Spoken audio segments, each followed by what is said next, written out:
깊은 어둠 속에 홀로 두시는지, 어두운 밤은 왜 그리 길었는지,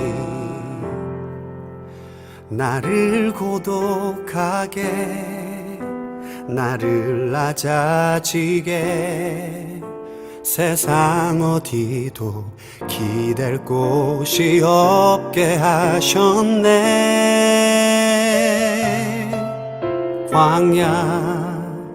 광야에 서 있네.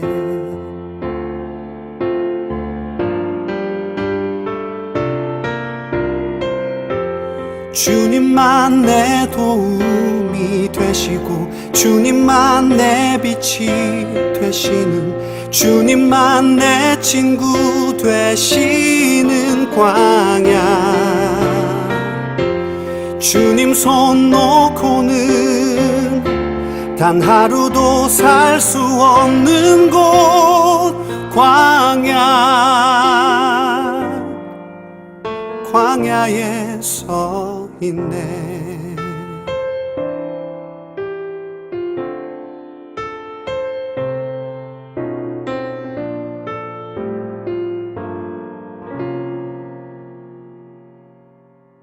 왜 나를 깊은 어둠 속에 홀로 두시는지, 어두운 밤은 왜 그리 길었는지,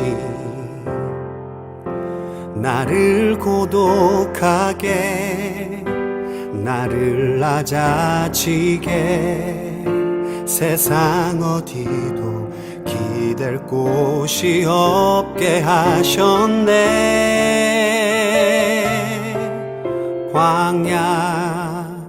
광야에 서 있네.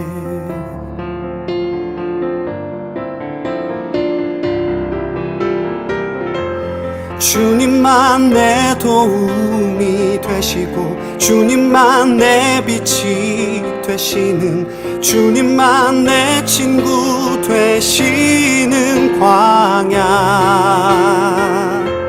주님 손 놓고는 단 하루도 살 수 없는 곳, 광야.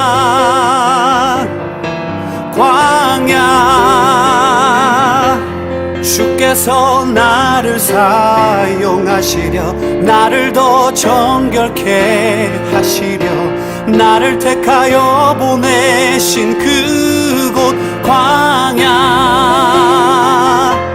성령이 내 영을 다시 태어나게 하는 곳,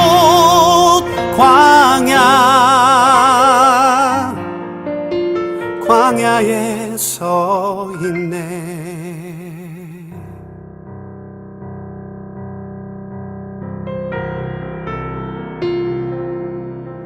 내 자가 산산이 깨지고 높아지려 했던 내 꿈도 주님 앞에 내어놓고, 오직 주님 뜻만 이루어지기를, 나를 통해 주님만 드러나시기를.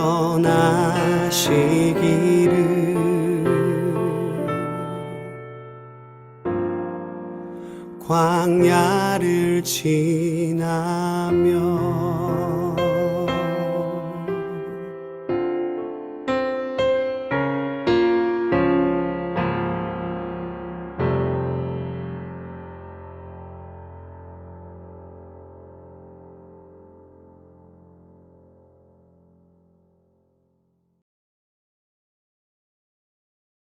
내가 애굽 사람에게 어떻게 행하였음과 내가 어떻게 독수리 날개로 너희를 업어 내게로 인도하였음을 너희가 보았느니라. 세계가 다 내게 속하였나니 너희가 내 말을 잘 듣고 내 언약을 지키면 너희는 모든 민족 중에서 내 소유가 되겠고, 너희가 내게 대하여 제사장 나라가 되며 거룩한 백성이 되리라. 너는 이 말을 이스라엘 자손에게 전할지니라.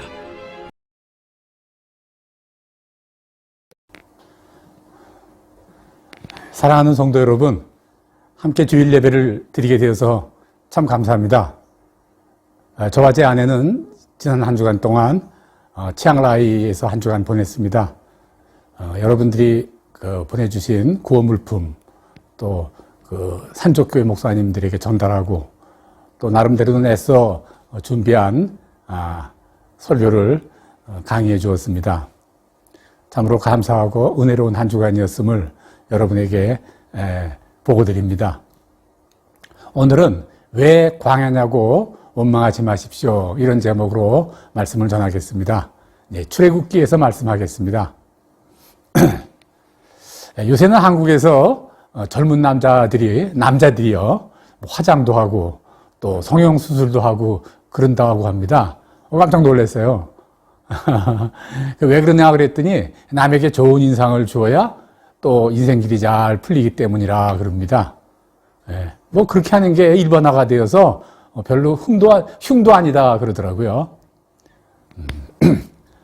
솔직히 저는 그런 소리 들으면요, 여러분 남사스럽다는 소리 압니까? 예, 남사스럽고 좀 흉이라도 보고 싶지만 또 그렇게 했다가는 또 꼰대라고 그런답니다. 네, 그러지도 못하고 그저 모른 채 가만히 있는 게 가장 좋다고 그러니 그럴 수밖에 없어요. 그저 세상 참 많이 변했다 싶습니다. 그런데 가만히 생각해 보면요, 뭐 성공하려고 여러 가지 노력을 이렇게 하는 것이 뭐 그렇게 잘못된 것이 아니지 않느냐 하는 생각도 들어요. 뭐 성형을 좀 한다고 해서, 또 남자가 또 어떻게 한다고 해서 뭐 남에게 크게 죄를 짓는 것도 아니고, 뭐 정말 그렇게라도 해서 성공한 인생을 잘 살 수 있다면 뭐 그 정도는 굳이 문제 삼고 그러지 않아도 되지 않겠나, 제가 그런 생각을 해봤습니다.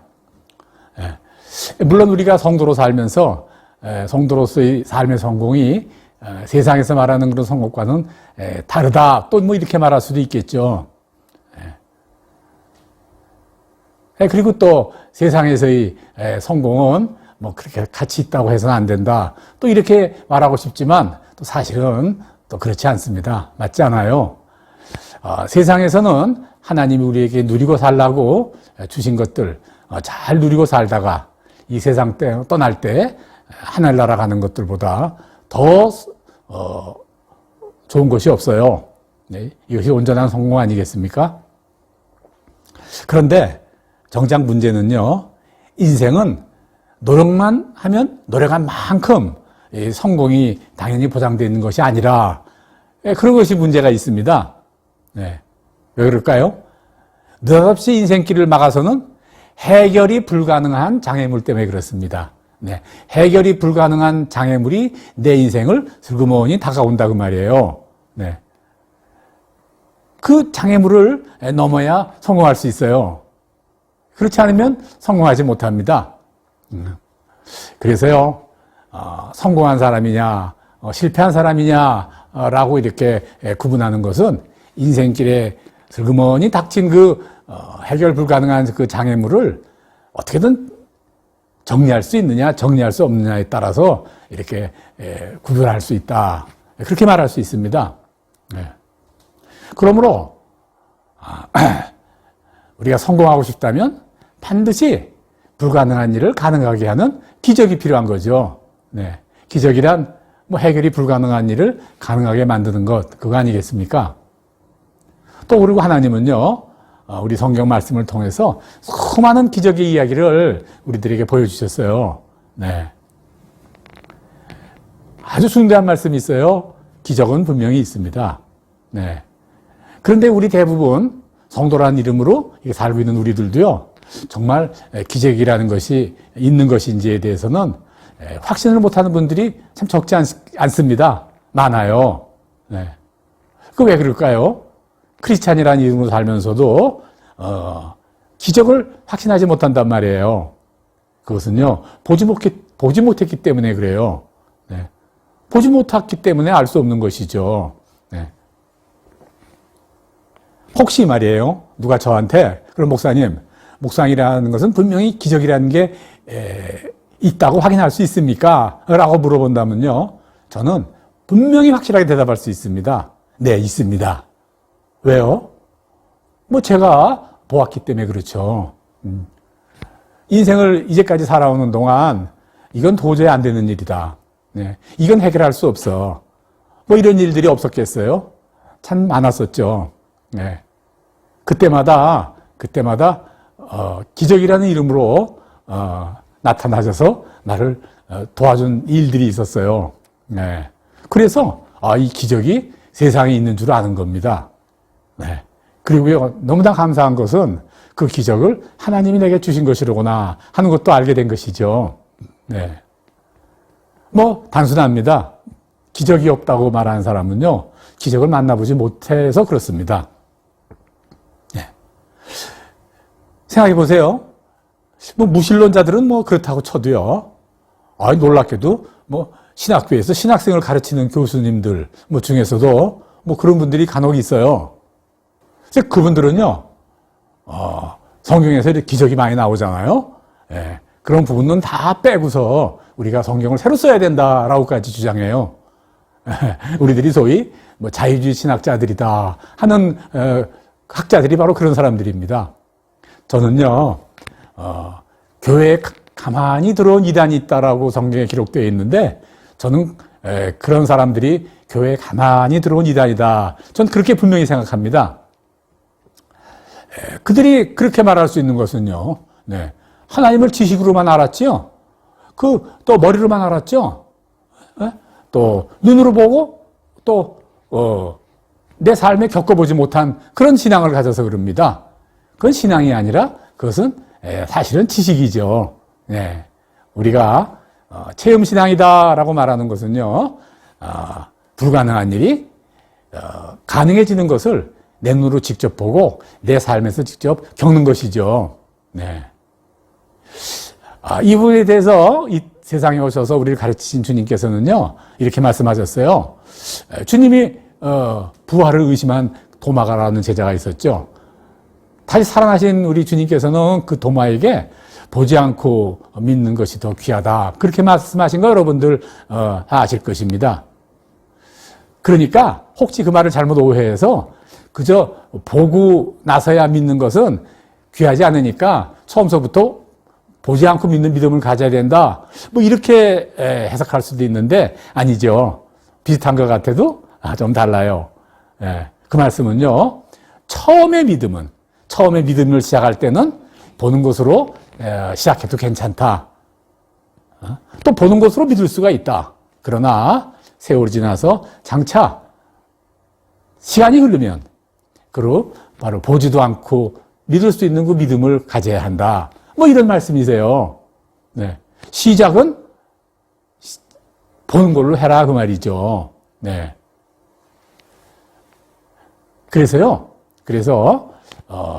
많은 사람의 삶을 돌아보아도 그렇고, 또 우리 말씀에서도 그렇고, 또 실제적으로 이렇게 간증 들어보고 하면요, 처음 믿음을 가질 때, 그때 그 삶의 기적이 많이 나타나요. 네. 오늘 본문으로 출애굽기를 정했습니다. 네. 출애굽기를 정한 이유는 바로 출애굽기에 바로 그런 기적의 이야기, 아주 많이 자세하게 잘 기록이 되어 있기 때문에 그렇습니다. 출애굽기란 바로 세상에서 하나님의 나라로 이렇게 장소를 옮기는 것을 기록하고 있어요. 네. 거기서 지상의 이름으로 나오는 애굽은요, 또 세상 혹은 사단의 나라를 상징하여요. 그리고 가나안은, 목표로 하고 있는 가나안은 이 하나님의 나라를 의미하고 있죠. 네. 그래서 애굽을 출발해서 가나안으로 가기 위하여 이렇게 광야로 지나는 그런 삶을요, 성도로서의 삶을 상징하는 것입니다. 애굽을 출발한 우리 성도들이 이렇게 시내산이라는 곳에 일단 도착을 합니다. 거기까지 약 2달 정도의 시간이 걸렸습니다. 네. 애굽을 출발해서 시내산이라는 곳에 이렇게 임시로 소위 베이스 캠프를 마련할 때까지 그 2달 기간 동안에 어떤 일이 생겼냐? 그 성경에는 14장으로부터 그 17장까지 어떤 일이 생겼는지 아주 자세하게 기록되고 있어요. 네. 첫 14장에는요, 애굽을 급히 도망쳐 나와가지고 이제 가나안 땅으로 들어가려고 광야로 출발하려고 했는데 홍해가 가로막힌 사건이 나오죠. 네. 도저히 건널 수가 없어요. 네. 그런데 뒤늦게 다시 분노에 꽉 찬 애굽 군사들이 이들을 죽이려고 쫓아오고 있죠. 이런 절대정명의 그런 위험한 사건이 이제 14장 첫 애굽을 출발하면서부터 시작이 돼요. 우리가 다 아는 대로 이 홍해가 갈라지는 그 놀라운 기적, 멀쩡한 물이 갈라지는 기적을 이스라엘 백성들이 보게 됩니다. 그럼 그 다음 14장이 지나서 15장. 그저 어렵게 감사하게 광야로 나왔는데, 어디쯤 가면 그곳에 가면 먹을 물이 있다 해서 그곳을 목표로 갔는데, 그곳에 쓴물이 나오는 오아시스가 된 거예요. 독이 들어갔다 그 말이겠죠. 네. 그리고 거기서 이제는 이 광야에서 먹을 물이 없으니 다 죽었거나라고 생각을 하고 있는데, 그것이 먹을 수 있는 단물로 변하는 그런 기적의 사건이 나오는 부분이 바로 15장이에요. 네. 그럼 16장 또 먹을 것이 떨어졌어요. 고기도 먹어야 되고 밥도 먹어야 되고 이래야 되는데 먹을 것이 다 떨어졌죠. 또 이제 죽을 수밖에 없어요. 농사 지을 수도 없고 어디 가서 수송을 해올 수도 없고 우리가 잘 아는 대로 하늘에서 메추라기 만나가 떨어지는 그런 기적을 만나게 되지 않습니까? 네. 또 그 다음에 17장이요. 또 17장은 뭐가 나오냐면요. 발길을 건너가는데 또 물이 떨어졌어요. 사막에서는 물이 귀하지 않습니까? 반석에서 물이 떨어졌어요. 또 어떻게 합니까? 이것도 죽을 수밖에 없는 그런 상황이 됐는데요. 그 반석에서 물이 떨어져서 물이 솟아나와서 살아나는 그런 기적을 또 만나게 되죠. 우리 여기 17장에서 가서는요, 또 한 가지 사건이 나오는데, 그 뒤에서 치고 들어오는 그 도적대들, 아말렉이죠. 아말렉들하고 전쟁을 벌였는데, 참으로 이기기 어려운, 질 수밖에 없다고 생각하는 그 전쟁을 이기게 되는 또 사건도 간단하게 나와요. 애굽을 출발해서, 이 시내산 이북까지 도착하는 그 기간 동안이 14장, 15장, 16장, 17절 땅까지 이어나오는 기간 동안에 다른 이야기는 전혀 없습니다. 한번 확인해 보세요. 네. 오직 이스라엘에게 보여주신 하나님의 기적의 이야기만 이렇게 기록이 돼 있어요. 네. 자, 우리가 여기서 뭐를 느낄 수 있나요? 네. 하나님은 주로 믿음의 초기에 기적을 많이 주시는구나. 우리 그거 알 수 있잖아요? 네. 예. 일생, 그 믿음의 삶을 살아가기 위해서는 기적을 만나는 일이 가장 중요하죠. 체험신앙이어야 한다 그 말이죠. 그런데 이 체험신앙은 당연히 믿음을 시작할 초기에 하나님께서는 이 기적을 많이 준다. 그런 말씀을 드리는 겁니다. 그 하나님이 지난 두 달 동안 이 사막을, 이 광야를 거쳐오는 동안에 왜 그렇게 많은 끊임없이 기적을 보여주었냐 하는 이야기를 이렇게 설명을 하죠. 그게 오늘 본문이에요. 네, 오늘 본문 그것으로 택했어요. 4절. 나의 애굽 사람에게 어떻게 행하였음과 내가 어떻게 독수리 날개로 너희를 업어 내게로 인도하였음을 너희가 보았느니라. 이렇게 말씀하세요. 네. 홍해의 물이 갈라지고 쓴물이 단물로 변하고 하늘에서 만나와 메추라기가 떨어지고 행전 싸워보지 않은 전쟁에서 또 승리하고 반석을 치니까 거기서 반석에서 생수가 솟아서 나오고 그런 놀라운 일들 그런 일들을 하나님이 하셨다 그 말이죠. 네. 사랑하는 여러분, 사람이 아무리 애쓴다고 아무리 애곡하고 애통한다고 기적이 이렇게 그냥 뚝뚝 떨어져 주는 것 아닙니다. 네? 간절히 바란다고 이렇게 하나님이 그저 기적을 툭툭 던져주시는 것 아니에요. 기적은요, 하나님의 계획에 동참할 때, 그 동참에 포함될 때, 그때 이루어지는 것이에요. 네. 하나님이 그의 백성들을 광야로 인도하였어요. 네. 하나님이 우리를 광야와 같은 세상에서 우리를 살게 하고 계세요, 지금. 광야가 뭐냐? 광야는 사람이 살 수 있는 곳이 아닙니다. 절대 살 수 없어요. 그래서 광야는 죽은 곳이다 그래요. 네. 영어로는요, 그 광야라는 뜻은요, 버린 곳이다 그런 뜻도 있어요. 세상 사람들이 보기에 광야는 저곳은 버려진 곳이다. 그래서 그렇게 생각하는 거죠. 그래서 버린 곳이다라고 이렇게 이름을 붙였어요. 살 수 없는 곳이다 그런 말이죠. 네. 그런 광야의 길로 하나님께서 이렇게 인도하신 것은 결코 살 수 없는 곳에서도 살게 하시는 하나님, 그리고 하나님이 베푸시는 기적을 보여주시기 때문입니다. 보여주시기 위함입니다. 그래서 우리로 하여금 하나님을 믿는 체험신앙을 갖게 하기 위해서다. 그 말씀이에요. 참 이상하네요. 참 이상합니다. 사람들은요, 그 모든 일이 편하고 또 형통하고 그럴 때는요, 하나님에 대해서 별로 안중이 없어요. 네. 막히는 것이 없는데 하나님 찾을 일이 뭐가 있겠어요. 네. 그저 망하고 비틀어지고, 살 길이 막막해서 어떻게 할 수 없을 때, 그때서가 되면 하나님을 찾게 돼요. 네. 그래서요, 우리가 세상 말로 그저 고생해야 철든다 하는 말이 있는데, 그건 성경적으로도 참 맞는 말이라는 생각이 드네요. 네. 오히려 고생을 하기 시작하면 철이 들어요. 네. 우리로 말하면 하나님을 찾기 시작하는 거죠. 네. 광야는 버려진 곳이라는 뜻이라고 말씀드렸잖아요. 그런데 원문에서는요, 또 하나님이 말하는 곳이라 하는 그런 의미도 있어요. 네. 광야에서 하나님이 말씀하신다 그 말이에요. 네. 세상 살 때 먹을 것 있고 입을 것 있고 등 기대고 누울 곳이 있을 때, 그때는요 하나님 말씀이 들리지도 않고 보이지도 않는데, 광야에 들어가서 그런 모든 것 아무것도 없으면 그때는 하나님의 말씀이 들려오기 시작한다. 그런 말씀이죠. 그러니까 하나님께서 우리 인생을 광야와 같은 세상으로, 그런 상황으로 인도하셨다면 그것은 우리에게 하나님의 음성을 듣는 기회를 만들어준 것이다. 우리가 이렇게 생각해야 됩니다. 네. 하나님이 나를 광야로 이끌어 오셨어요. 지금 우리 각자들은 어떤 상황에 처해져 있는지 다 각각의 상황들은 다릅니다. 네.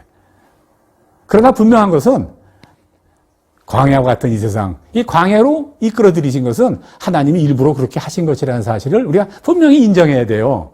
네. 목적은 단순합니다. 하나님이 기적을 너희 눈으로 보라.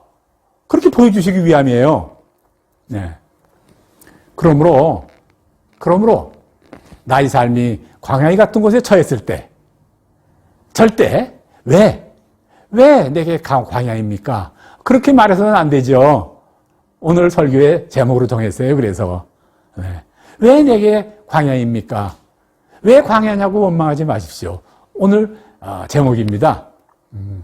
하나님이 내게 하나님을 보는 체험신앙을 우리에게 주시기 위해서 하는 일인 줄 알고 잠잠히 기다려야 된다. 그 말씀을 드리는 겁니다.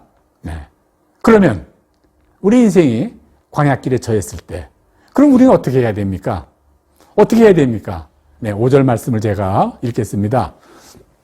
세계가 다 내게 속하였나니 너희가 내 말을 잘 듣고 내 언약을 지키면, 광야에 와가지고요, 세상이 다 하나님께 속한 것인 줄 알고 그래서 내 말을 잘 듣고 내 언약을 지켜라. 이렇게 말씀하시는 거예요.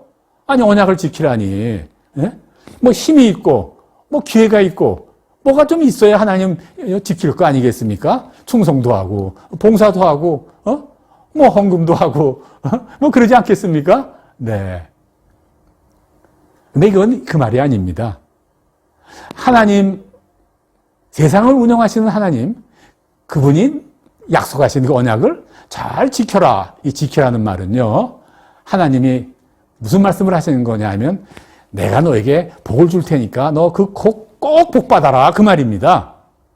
언약은 둘이 하는 거죠. 혼자서는 못 하는 거예요. 네. 하나님이 우리에게 언약을 하셨습니다. 너 열심히 좀 나를 충성봉사하고 그렇게 말씀하신 것이 아니라 하나님은요, 내가 네게 복을 줄 테니 너는 복을 받아라. 이게 하나님의 언약이에요. 복을 받으라는 게 언약입니다. 이게 하나님의 명령이에요. 네. 무슨 일을 꼭 해야 된다거나 그런 일이 아니에요. 우리가 성경을 언약의 책이라고 그러죠. 그런데 무슨 언약이냐면요. 신구약 정체는 복을 주신다는 하나님의 언약으로 가득 차 있는 그런 책이에요. 하나님이 사람에게 그 많은 언약을 여러분 하셨는데 최초의 언약, 아브라함에게 하신 언약을 여러분들에게 한번 읽어드릴게요. 유명한 창세기 13장 1절입니다. 3절까지. 본토와 친척과 아비집을 떠나 내가 네게 지시할 땅으로 가라. 하나님은 그냥 광야를 들어가라고 그랬어요. 들어가라고. 네. 이 명령을 따를 때 내가 너로 큰 민족을 이루고 네게 복을 주어 네 이름을 창대케 하리니 너는 복의 근원이 될지라. 그 복을 주라는 게 하나님의 언약이에요. 복을 받으라는 게. 세계가 다 내게 속하였나니 너희가 내 말을 잘 듣고 내 언약을 지키면, 예, 그것이 내 언약을 지키면 하면 내가 주는 복을 네가 그냥 받기만 하면 그래요. 하나님이 우리 인생에서 장애물을 놓으신 것은 하나님의 소유가 되고 하나님의 제사장 나라가 되고 하나님의 거룩한 백성으로 만들기 위함이라고 오늘 본문에서 말씀하세요. 세계가 다 내게 속하였느니 너희가 내 말을 잘 듣고 내 언약을 지키면 너희는 열국 중에서 내 소유가 되겠고 너희가 내게 대하여 제사장 나라가 되며 거룩한 백성이 되리라. 예, 성도로서의 삶을 살게 된다 그 말이죠. 크리스찬이라는 이름을 가지고 살게 된다 그 말이에요. 내 복을 받으면 그냥 받으라니까 네 감사합니다 하나님하고 감사함으로 받으라 그 말이에요. 내가 이 복은 주겠는데 어떤 조건입니까? 예, 내가 어떻게 하면 내가 이 복을 하나님이 주시는 복을 받습니다. 그것이 아니다라고 말씀하시는 거예요. 그냥 복을 받으라는 거예요. 맞구나. 하나님 복을 받으라고 하는구나. 그건 감사하는 거예요. 시내산에서 출발을 해가지고요. 가나안까지 그저 우리가 정상적인 걸음으로 많은 사람들을 이렇게 인솔해서 간다고 치면요. 반년이 안 걸리는 시간입니다. 네. 실제 반년이 되지 않아서 그저 며칠이면 들어갈 수 있는 그 장소에 도착을 했어요. 그런데 들어가지 못했어요. 네. 복을 받을 준비가 안 돼서 그렇죠. 어떻게 됐느냐? 광야 길이가 길어졌죠. 네. 6개월이면 충분히 들어가도 남을 그곳을 40년이 걸렸어요. 우리에게 하시는 말씀이 무엇일까 생각해 볼 수 있지 않겠습니까? 그죠? 즉시 받을 수 있는 복을 받지 않고 그저 빙글빙글 돌다 보면 일생도 걸린다 그 말이에요. 네. 주님이 주실 복을 받지 못하고 믿지 못하고 일생 걸리는 그런 불행한 일이 없기를 주의 이름으로 간절히 바랍니다. 네. 사실 우리 모두는 지금 광야에 있습니다. 네. 이제껏 전혀 경험해 보지 못한 일들이 이제 우리들을 기다리고 있어요. 어쩌면 이미 와 있는지도 모르겠어요. 사람들은 그거를 멋있게 만들어서 뉴노멀 그러더라고요. 네. 우리가 지금껏 알던 정상과 비정상, 가능과 불가능, 뭐 이런 것들이요. 막 송두리째 뒤바뀌어 버리는 그런 세상이 오는 거예요. 네. 그러나 이 일이 사람들이 어떻게 살다 보니 사람들이 이렇게 저렇게 하여 만들어진 일이 아니라 이 일을 인도하시는 이는 바로 하나님이시라는 것을 우리가 절대 잊지 말아야 됩니다. 이 장애물 같은 이곳으로 하나님이 뉴노말이라는 이름으로 이곳에 이렇게 만들어 놓은 상황은 하나님이 모든 사람으로 하여금 기적을 보게 하기 위하여서이다 그 말입니다. 체험신앙을 갖게 하기 위함이라는 사실을 한시도 잊지 말아야 돼요. 네. 그러니까 우리 모두에게 지금은 노말이 아니라 저는 뉴 오퍼튜니티, 영어 써서 미안합니다. 어떤 새로운 기회일 수도 있다. 그렇게 생각합니다. 사실 뉴노말의 시대를 스타트를 이 팬데믹이라고 하는 코로나로 인해서 문이 열리기 시작했다. 저는 그렇게 생각을 해요. 제가 역사학자도 아니지만 스스로 제 마음에 팬데믹으로 인해서 뉴노말이라는 시대가 시작이 됐구나. 좀 어려운 말인 것 같아요. 제가 생각해도 코로나라는 이 병이 어떤 새로운 정상으로 개편되어지는 일의 시작이 되었구나. 그렇다 그 말이에요. 네. 그러니 왜 또 광야냐고 말하지 마십시오. 네. 이 코로나로 인해서 왜 광야입니까? 이렇게 말하는 사람들이 있어요. 예. 무사히 넘어간 사람도 있죠. 그러나 또 많은 사람들이 왜 광야입니까? 이렇게 말하는 사람들이 많을 줄 알아요. 왜 광야냐고 말하지 말고 하나님께서 하신 말씀을 듣고 자, 이제 나도 복을 받을 준비를 해야겠구나 하고 하나님 말씀에 귀를 기울이시기 바랍니다. 하나님이 바로 이렇게 말씀하셨음을 기억하시기 바라요. 내 하나님 여호와께서 너를 40년 동안 이같이 광야의 길을 걷게 하신 것을 기억하라. 너를 낮추시고 너를 시험하셔 네 마음이 어떠한지 네가 내 명령을 지키는지 지키지 않는지를 알려 하심이었다.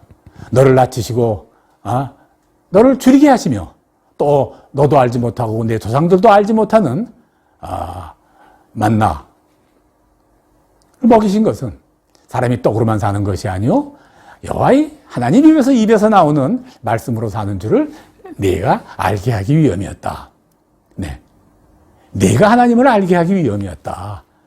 오늘 이 말씀이 바로 우리 각자에게 하시는 하나님의 말씀이기를 바랍니다.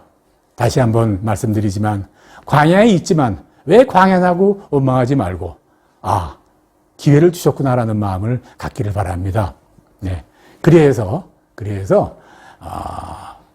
장애물을 치워주시고 복을 주신 하나님을 꼭 만나보시기 바랍니다.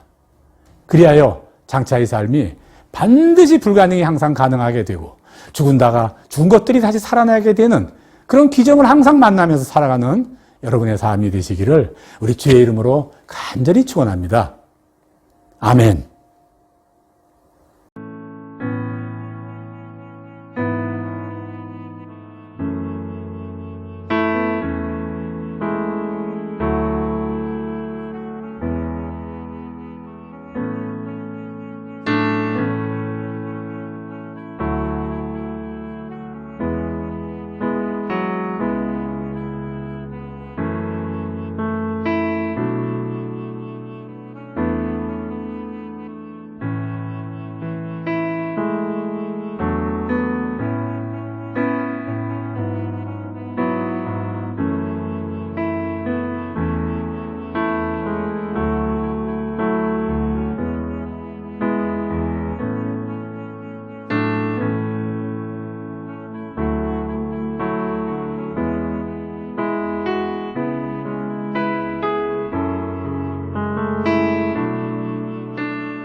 할렐루야, 아멘.